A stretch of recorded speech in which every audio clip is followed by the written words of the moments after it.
any digital presence anywhere. Yeah. And put So you, I was that where you went to after that?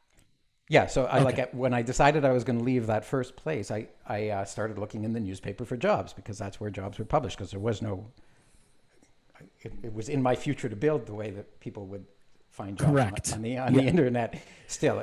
So I didn't have time travel. So I looked in the newspaper and I saw that I looked in the Toronto Star and I saw that the Toronto Star was hiring for something called the marketing development specialist, and the job description said you'll be developing products, which was what I was doing, which was exciting. And they said that the requirement was that you had a business degree and went and have used and had experience using the internet. So I was like, yeah, I applied. They interviewed me. They only asked for experience. They didn't ask for I like, had have you been on the internet? That's the I was criteria. already, yeah, I Perfect. was already not a good corporate fit. Like I had long hair. I didn't own a clean, I didn't own a nice suit. The I one suit remember. I owned was wrinkled. It didn't fit properly.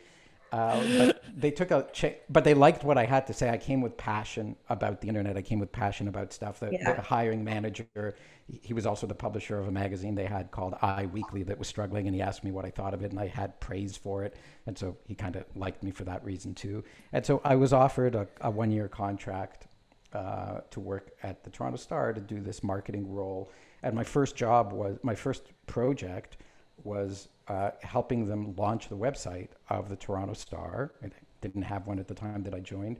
And in particular, my focus, because I was kind of hired in through the advertising department, this department that sold Actually, let me advertising. just jump in for a sec, Tom. I Yeah. just want to make sure there are people here that don't know the Toronto Star. So, Mm. the, So the it was Toronto the largest newspaper in the country at the time. exactly.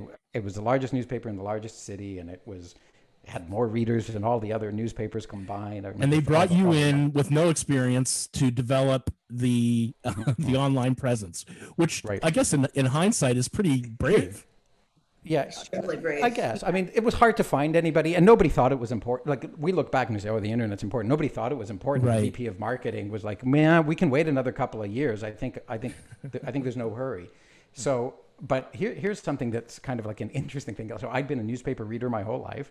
I'd had 2 business degrees, and I went there, and despite all that business education and experience as a newspaper reader, I found out in the first week on the job that 80% of the company's revenue came from selling advertising and only 20% came from subscriber circulation. And I was like my blown God. away, Yeah. right? It was like, oh yeah, I realize that there's advertising and I realize it influences me, but I never realized it was that different. I thought I paid for the newspaper and that's what covered it. And then I found out that Well, they sell I'll add. advertising. The size of the newspaper, like the news, was what they called the news hole. It's like when we lay out all the ads, we have some space left over. That's what we fill with news.